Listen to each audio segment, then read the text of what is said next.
جس گھر میں سورۃ الملک پڑھی جاتی ہے اس گھر پر اللہ کے کون سے انعامات نازل ہوتے ہیں۔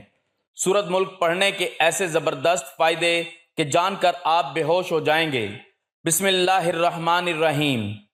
محترم ناظرین، اللہ رب العزت کے حبیب صلی اللہ علیہ وآلہ وسلم نے امتیوں کے لیے کئی طرح سے رحمتوں اور وسعتوں کے دروازے کھولے ہیں۔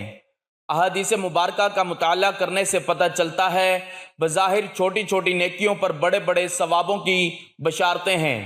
اسی طرح کئی ایسے اعمال بھی ارشاد فرمائے کہ جن کا ثواب تو ہے ہی، ساتھ ہی رزق میں وسعت، برکت اور کشادگی بھی ملتی ہے۔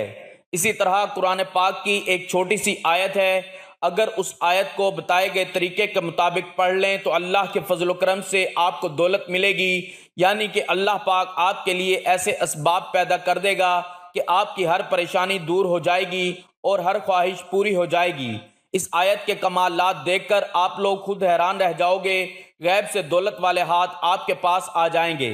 حدیث شریف میں حضرت ابو ہریرہ رضی اللہ تعالیٰ عنہ سے منقول ہے کہ نبی کریم صلی اللہ علیہ وآلہ وسلم نے فرمایا، جب تمہیں کوئی بھاری اور مشکل معاملہ پیش آ جائے تو حسبنا اللہ و نعم الوکیل پڑھا کرو، اللہ پر توکل اور اسی کے سامنے گڑ گڑانے والے کے ساتھ اللہ کافی ہے، وہی دہشت زدہ کو امن نصیب فرماتا ہے، طالب پناہ کو پناہ دیتا ہے، وہی بہترین والی اور بہترین مددگار ہے۔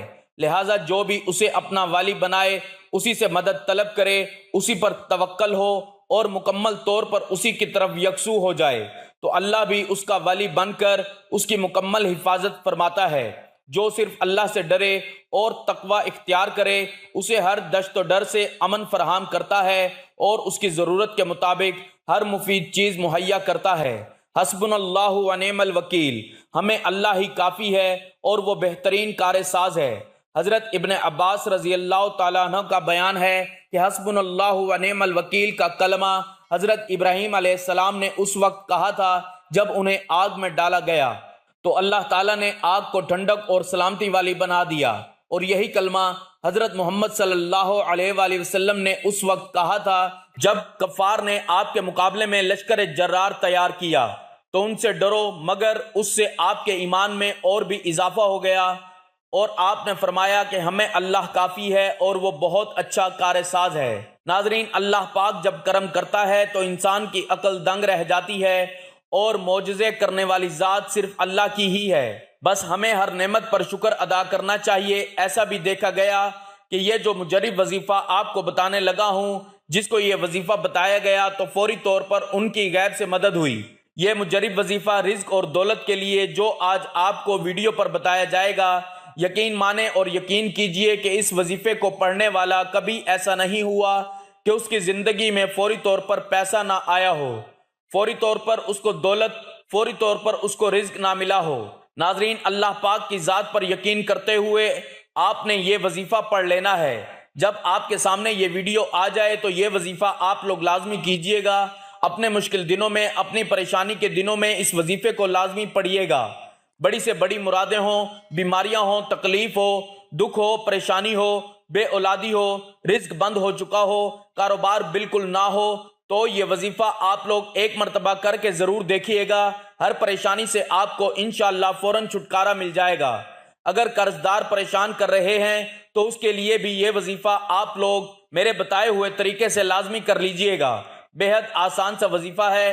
اپنی حاجتوں کو، اپنی پریشانیوں کو، جو آپ کے مسئلے ہیں ان کی نیت کیجئے گا۔ دل میں یہ نیت رکھیے گا کہ میں فلاں مقصد کے لیے، فلاں حاجت کے لیے یہ وظیفہ پڑھ رہا ہوں، میری یہ حاجت پوری ہو جائے۔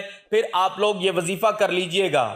آپ لوگ کسی بھی نماز کے بعد یہ وظیفہ کر سکتے ہیں۔ جب آپ کے سامنے یہ ویڈیو آ جائے، آپ ویڈیو مکمل دیکھ لیں، وظیفے کو سمجھ لیں کہ کس طرح سے کرنا ہے، تو فوراً یہ وظیفہ پڑھ لیں، بلکہ سستی نہ کریں۔ سستی کریں گے تو آپ لوگوں کا ہی نقصان ہے۔ اپنے مالی حالات کو بدلنے کے لیے، اپنی مشکلات کو ختم کرنے کے لیے اگر 5 منٹ نکال سکتے ہیں، یہ ویڈیو مکمل دیکھ سکتے ہیں، تو ناظرین آپ لوگ لازمی یہ وظیفہ کیجئے گا۔ ناظرین، میں نے خود اپنے مشکل دنوں میں اس وظیفے کو کئی بار پڑھ کے آزمایا ہے۔ جب بھی مجھ پر کسی بھی طرح کی کوئی مشکل آئی ہے، چاہے وہ پیسوں کی ہو، چاہے وہ قرض کی ہو، چاہے وہ کوئی بھی ہو، کبھی ایسا بھی ہوا زندگی میں کہ بیماریوں نے گھیر لیا تو اس طرح کی جتنی بھی پریشانیاں تھیں اللہ پاک نے فوری طور پر حل کر دیں۔ یہ اتنا مجرب وظیفہ ہے، اتنا خاص وظیفہ ہے کہ آپ لوگوں کو جس ترتیب سے بتاؤں گا، آپ لوگ اس وظیفے کو اگر ایک مرتبہ پڑھ لیتے ہو، اس کا پورا عمل بتاؤں گا، لیکن ایک مرتبہ پڑھنے سے آپ کو خود فائدہ نظر آئے گا۔ تو ناظرین، اس وظیفے کو خود بھی کر لینا، اس وظیفے کو تمام دوستوں کے ساتھ شیئر بھی کر دینا۔ کئی دفعہ زندگی میں ایسے حالات پیدا ہو جاتے ہیں، ایسے مراحل آ جاتے ہیں کہ انسان کہتا ہے کہ میں تھک چکا ہوں، کہ حالات نے مجھے چاروں طرف سے گھیر لیا ہے۔ تو میں کہتا ہوں کہ کبھی بھی اللہ کی رحمت سے نا امید نہ ہو۔ اللہ پاک وہاں سے راستے بناتا ہے جہاں سے انسان سوچتا بھی نہیں ہے، اور ہمارے پاس چاہے کچھ ہے یا نہیں ہے، ہمارے کوئی اعمال ہیں یا نہیں ہیں، لیکن ہمارے پاس جو سب سے بڑی طاقت ہے وہ ہے دعا کی طاقت۔ دعاؤں کا رنگ نہیں ہوتا، مگر جب یہ دعائیں رنگ لاتی ہیں تو زندگی میں جو انسان بالکل مایوس ہو چکے ہوتے ہیں ان کی زندگی میں رنگ بھر جاتے ہیں۔ انسان اپنی محبت میں خدا کی محبت کے علاوہ خدا سے سب کچھ مانگتا ہے۔ عام طور پر مل جانے کی صورت میں انسان گمراہ ہونے کے خدشات سے دو چار رہتا ہے، اور نہ ملنے یا دیر سے ملنے کی مصلحت کو سمجھنے اور جانے بغیر ہی مایوسی کا شکار بھی ہو جاتا ہے۔ منعم سے اپنی ضرورت کے مطابق نہیں بلکہ اس کے رتبے کے حساب سے مانگا جاتا ہے، اور رتبہ کو جاننے کے لیے ہم ہرگز جد و جہد نہیں کرتے۔ منعم کے رتبے کا ادراک دعا کی قبولیت کو جلا بخشتا ہے۔ اگر دینے والے کے رتبے کا اندازہ ہو جائے تو مانگنے والے کے یہ فیصلہ کرنے میں آسانی ہو جاتی ہے کہ مانگنا کیا ہے۔ وحدہ لا شریک ذات نے اس کا بھی ایک فارمولہ رکھا ہے۔ جو ہی آپ توکل کی سیڑھی پہ پہلا پاؤں رکھتے ہیں اور رضا و تسلیم کی منزل کی جانب اپنے سفر کا آغاز کرتے ہیں تو آپ کا دوسرا پاؤں ابتلا اور آزمائش کی سیڑھی پر ہوتا ہے۔ جب اللہ نے کوئی بڑا انعام دینا ہوتا ہے تو وہ ہمیں صبر کی کسوٹی پر رکھتا ہے، آزماتا ہے، اور کامیاب ہونے پر انعام و اکرام سے نوازتا ہے۔ پرکھنا اس کا وصف ہے اور کامیابی اس کی عطا۔ پھر وہ ہمیں مانگنے کے آداب سے بھی متعارف کراتا ہے اور اپنے فضل کی بارش سے ہماری روح میں جل تھل بھی کرتا ہے۔ آپ توکل کے سفر میں کسی بھی مقام پر اپنے اعتقاد کو ڈگمگانے نہ دیں۔ ہماری آزمائش اور ہمارے سفر میں صبر سے اٹھائی جانے والی مشکلات کا اجر ہمیں کسی اور صورت میں سفر کے دوران کسی اور مقام پر عطا کیا جاتا ہے۔ راستہ اور سفر اگر جانب منزل ہو تو دوران سفر ہی منزل کی بشارت اور نوید مل جاتی ہے۔ شرط یہ ہے کہ یقین کامل رہے۔ اللہ یقین کا نام ہے۔ جو ہی ہم اپنے یقین کو اس مقام پر لے آتے ہیں کہ جہاں ہمیں اس بات کی آگاہی ہو جاتی ہے کہ جو ہو رہا ہے اچھے کے لیے ہو رہا ہے، اور اللہ کی مصلحت پر تسلیم بارضا ہو جاتے ہیں، تو ہماری زندگیوں سے اضطراب ختم ہو جاتا ہے۔ اللہ کے حکم اور تسلیم کے درمیان جو فاصلہ ہے اسی کا نام اضطراب اور بے چینی ہے۔ ہم جو دے چکے ہیں یا پھر جو کچھ ہم آگے بھیج رہے ہوتے ہیں وہ کسی نہ کسی صورت میں ہمیں واپس کر دیا جاتا ہے۔ صبر کا دامن تھامے رکھنے سے سفر میں اٹھائی جانے والی تکالیف راستے کا چراغ بن کر زندگی میں اجالا بکھیرتی ہیں۔ توکل اور یقین کامل کے ساتھ سفر کو جاری رکھنا ہی اصل کامیابی ہے۔ اس سفر کی منزل سفر کا نتیجہ ہے، اور خود سفر بھی منزل کا ہی نام ہے، یعنی یقین کا سفر بھی منزل ہے۔ واصف علی واصف کا قول ہے کہ اگر ملاقات نہیں ہو رہی تو آپ انتظار میں ہی زندگی گزار دو، کیونکہ محبت کا انتظار بھی محبت ہی سے مشروط ہے۔ محبت ختم ہو گئی تو انتظار بھی ختم ہو جائے گا۔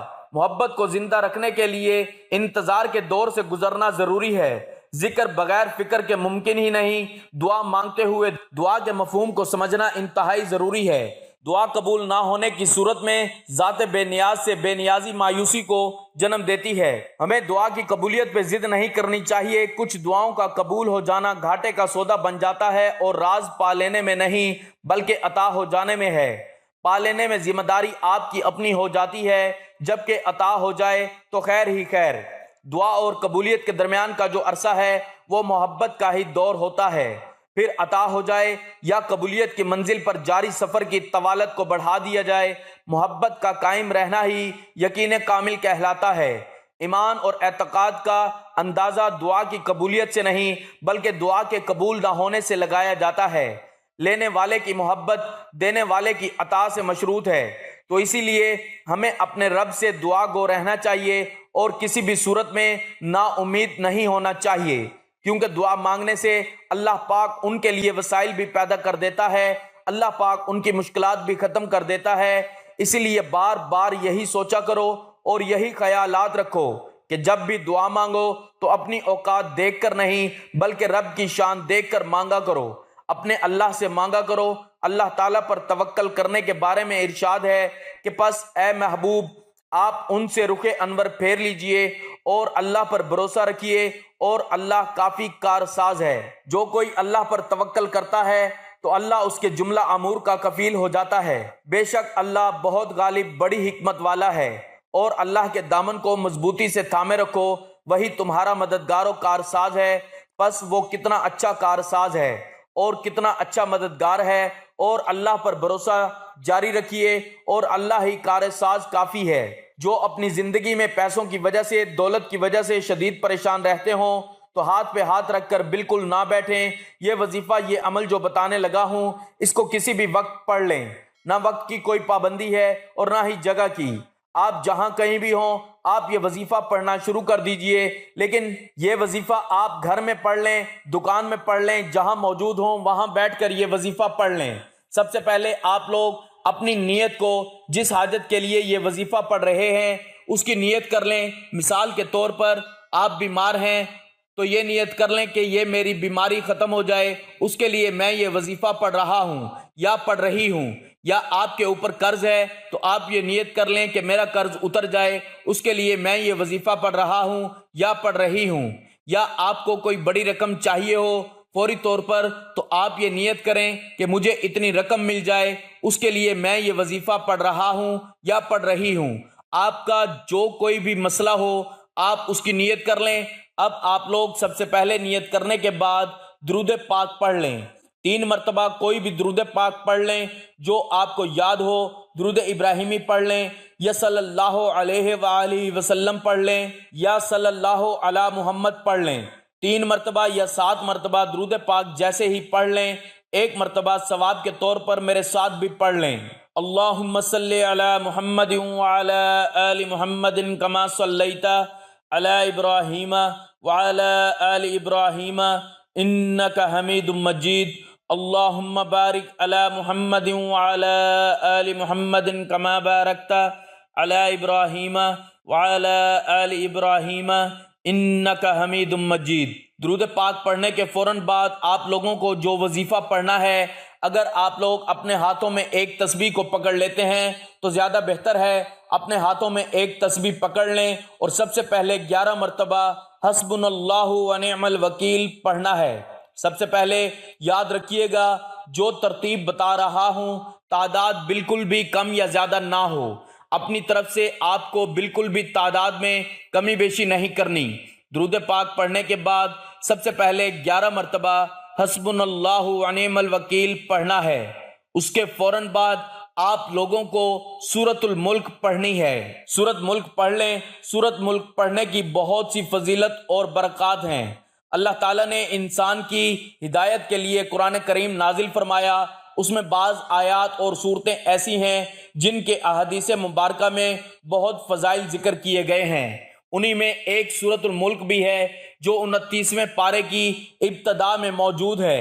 یہ مکی سورت ہے، اس کے 2 رکوع اور 30 آیات ہیں۔ جو شخص روزانہ رات کو سونے سے پہلے اس کی تلاوت کرتا ہے اللہ تعالیٰ اسے عذاب قبر سے نجات عطا فرماتے ہیں۔ اللہ کے رسول صلی اللہ علیہ وآلہ وسلم اور صحابہ و اہل بیت کرام رضی اللہ عنہم کا معمول تھا کہ وہ رات کو سونے سے پہلے اس کی تلاوت فرمایا کرتے تھے، بلکہ اللہ کے رسول صلی اللہ علیہ وآلہ وسلم کی یہ دلی آرزو تھی کہ میرے ہر امتی کے سینے میں یہ سورت موجود ہونی چاہیے، یعنی اسے زبانی یاد ہونی چاہیے۔ بخشش کی سفارش۔ ترجمہ: حضرت ابو ہریرہ رضی اللہ تعالیٰ عنہ سے روایت ہے کہ نبی کریم صلی اللہ علیہ وآلہ وسلم نے فرمایا، قرآن کریم میں 30 آیات پر مشتمل ایک سورت ہے جو اپنے پڑھنے والے کی اللہ کے حضور بخشش کی سفارش کرے گی، اس کی سفارش کو قبول کر کے پڑھنے والے کی مغفرت کر دی جائے گی، اور وہ سورت تبارک الذی بیدہ الملک ہے۔ رسول اللہ صلی اللہ علیہ وآلہ وسلم کا معمول مبارک حضرت جابر رضی اللہ تعالیٰ عنہ سے مروی ہے کہ نبی کریم صلی اللہ علیہ وآلہ وسلم اس وقت تک رات کو نیند نہیں فرماتے تھے جب تک سورت الف لام میم تنزیل، سورت سجدہ اور سورت الملک کی تلاوت نہ فرما لیتے۔ رسول اللہ صلی اللہ علیہ وآلہ وسلم کی دلی آرزو۔ ترجمہ: حضرت عبداللہ بن عباس رضی اللہ عنہما کے بارے میں مروی ہے کہ انہوں نے ایک شخص سے فرمایا، میں تمہیں ایک ایسی حدیث کا تحفہ دوں جو تمہیں خوش کر دے گا۔ اس شخص نے عرض کی کہ ضرور ارشاد فرمائیں۔ آپ رضی اللہ تعالیٰ عنہما نے فرمایا، سورت الملک کو پڑھو، اپنے اہل و عیال، آل اولاد اور اپنے پڑوسیوں کو سکھاؤ، اس لیے کہ یہ سورت عذاب سے نجات دلانے والی سورت ہے اور قیامت والے دن اپنے پڑھنے والے کے لیے رب کے حضور اس کی بخشش کروانے والی ہے اور اپنے پڑھنے والے کے لیے جہنم کے عذاب سے نجات مانگنے والی ہے اور اپنی تلاوت کرنے والے کو قبر کے عذاب سے نجات دلانے والی ہے۔ اللہ کے رسول صلی اللہ علیہ وآلہ وسلم نے اس سورت کے بارے میں فرمایا کہ میری دلی خواہش ہے کہ یہ میری امت کے ہر شخص کو یاد ہونی چاہیے۔ ہر رات کا وظیفہ۔ ترجمہ: حضرت عبداللہ بن مسعود رضی اللہ تعالیٰ عنہ فرماتے ہیں کہ جو شخص اپنا معمول بنا لے کہ ہر رات سورت ملک کی تلاوت کرے تو اللہ تعالیٰ اسے قبر کے عذاب سے بچا لیتے ہیں۔ اور ہم صحابہ کرام رضی اللہ عنہم اللہ کے رسول صلی اللہ علیہ وآلہ وسلم کے مبارک زمانے میں اس سورت کا نام المانع یعنی عذاب سے دور کرنے والی رکھا کرتے تھے، عذاب قبر سے نجات۔ ترجمہ: حضرت عبداللہ بن عباس رضی اللہ تعالیٰ عنہما سے روایت ہے کہ نبی کریم صلی اللہ علیہ وآلہ وسلم کے صحابہ میں سے کسی ایک صحابی نے لا علمی میں کسی کی قبر پر خیمہ لگایا۔ اس صحابی کو یہ معلوم نہیں تھا کہ جس جگہ وہ خیمہ گاڑ رہے ہیں وہاں کسی کی قبر موجود ہے۔ خیر، یہ اپنے خیمے میں تشریف فرما تھے کہ انہوں نے سنا کہ ایک شخص سورت ملک کی تلاوت کر رہا ہے۔ اس نے سورت ملک کے اختتام تک تلاوت جاری رکھی۔ انہوں نے آ کر یہ واقعہ اللہ کے نبی صلی اللہ علیہ وآلہ وسلم کی خدمت میں عرض کیا کہ میں نے لا علمی میں ایک قبر پر خیمہ گاڑا، مجھے اس وقت معلوم نہیں تھا کہ یہاں قبر موجود ہے۔ میں نے وہاں سے ایک شخص کو سورت الملک کی تلاوت کرتے ہوئے سنا۔ اللہ کے رسول صلی اللہ علیہ وآلہ وسلم نے فرمایا، یہ سورت ملک بندے سے عذاب کو روکنے والی ہے، عذاب سے نجات دینے والی ہے اور عذاب قبر سے بچانے والی ہے۔ اللہ تعالیٰ نے اس سورہ مبارکہ میں سب سے پہلے اپنی ذات بابرکت کی بادشاہت اور قدرت کاملہ کا تذکرہ فرمایا تاکہ بندوں میں احساس عبدیت، جذبہ اطاعت اور یقین اللہ پیدا ہو۔ اس کے بعد موت و حیات کے فلسفے کو حسن عمل کے تناظر میں ذکر فرمایا تاکہ اعمال میں اتباع سنت، اخلاص الحیت اور رضائے الہی کی اہمیت واضح ہو۔ مزید یہ کہ اس میں کمی کوتاہی ہو جانے پر غلبہ رحمت کے پیش نظر معافی کی تسلی دی۔ پھر اپنی قدرت کاملہ کے دلائل ذکر فرمائے کہ دیکھو، بغیر کسی قسم کے نقص کے 7 آسمانوں کو ترتیب کے ساتھ اوپر نیچے پیدا فرمایا۔ اتنے بڑے کام میں تمہیں کوئی عیب نظر نہیں آئے گا۔ دعوت فکر دیتے ہوئے فرمایا کہ اس میں اگر تمہاری نگاہیں عیب و نقص کو تلاش کرنا چاہیں بھی تو ناکام و نامراد ہی رہیں گی۔ آسمان کے تذکرے کے بعد اس پر جھلملانے والے ستارے کے مقاصد تخلیق کو ذکر کیا کہ ہم نے انہی سے آسمان کو زینت بخشی اور شیاطین کو مار بھگانے کا کام بھی انہی سے لیتے رہے۔ شیاطین کے برے انجام کو ذکر کرنے کے بعد شیطان کے پیروکاروں کو خبر کیا کہ شیطان کی بات ماننا چھوڑ دو ورنہ اس کی طرح تمہارا بھی برا ٹھکانہ ہوگا جس کا نام جہنم ہے۔ اس کے بعد والی آیات میں جہنم میں جلنے والی آگ اور اس کی شدت کو بیان کیا، پھر اس میں رہنے والی کی حالت زار کو بیان فرمایا اور اس حالت کا ذمہ دار خود ان کے کفریہ عقائد اور برے اعمال کو قرار دیا۔ اس پر دلیل کے طور پر دوزخ کے نگران فرشتوں سے ہونے والی گفتگو پیش کی۔ ان کی اس بری حالت کی سب سے بڑی وجہ سچے رسولوں کی تکذیب اور توہین کو قرار دیا اور بری حالت سے نجات کا طریقہ یہ ذکر فرمایا کہ ماہرین شریعت، انبیاء، خلفاء، فقہاء اور علماء کی بات سننا، ماننا اور اس پر عمل کرنا، یا پھر از خود دین کے مسائل کی سمجھ بوجھ پیدا کرنا اور شریعت پر عمل کرنا۔ ان دونوں میں سے پہلا طریقہ چونکہ آسان ہے اس لیے اسے پہلے ذکر فرمایا۔ اس کے بعد مجرمین کا اعتراف جرم اور ان پر سزا کے طور پر پڑنے والی پھٹکار کا تذکرہ ہے۔ نہ ماننے والوں کی بری حالت، برا انجام اور ان پر ہونے والے عذاب کے تذکرے کے بعد اہل ایمان جو دل میں خوف خدا رکھتے ہوں ان کے اچھے انعام اور ان پر ہونے والے انعامات کا تذکرہ اللہ کی طرف سے مغفرت اور اسی کی طرف سے ملنے والے بڑے اجر کی صورت میں کیا۔ اس لیے ہمیں بھی چاہیے کہ ہم روزانہ سورۃ الملک کی تلاوت کیا کریں تاکہ ہم دنیا و آخرت دونوں میں کامیاب ہو سکیں۔ ناظرین، ایک دفعہ سورۃ ملک پڑھنے کے بعد آپ لوگ درود پاک پڑھ لیں، جو شروع میں پڑھا تھا وہی آخر میں پڑھیں، 3 مرتبہ یا 7 مرتبہ، اور اللہ پاک سے اپنی تمام پریشانیوں کے لیے دعا مانگ لیں۔ ناظرین، اس عمل کی بہت زیادہ برکت ہے۔ آپ لوگ اس عمل کو جب بھی کرنا چاہیں تو کر سکتے ہیں، لیکن اس وظیفے کے لیے ایک ہی شرط ہے کہ باوضو حالت میں یہ وظیفہ کرنا ہے۔ یہ وظیفہ آپ کی قسمت کو چمکا دے گا، آپ کی مشکل کو ختم کر دے گا، اور رزق کے ایسے وسائل پیدا ہوں گے کہ آپ نے سوچا بھی نہیں ہوگا۔ میری اللہ پاک سے دعا ہے کہ اے میرے پاک اللہ، اے میرے غفور الرحیم اللہ، ہم سب کی مشکلات کو ختم فرما دے، ہمارے رزق میں، ہماری روزی میں اضافہ فرما دے۔ میرے اللہ، ہمیں مانگنا نہیں آتا، تجھے دینا تو آتا ہے۔ میرے اللہ، ہمیں عطا کر دے، ہمارے کبیرہ صغیرہ گناہ معاف فرما دے، آمین ثم آمین۔ ناظرین، کمنٹ باکس میں اللہ تعالیٰ کے 99 ناموں میں سے ایک نام ضرور ٹائپ کریں۔ اللہ ہم سب کا حامی و ناصر ہو، آمین۔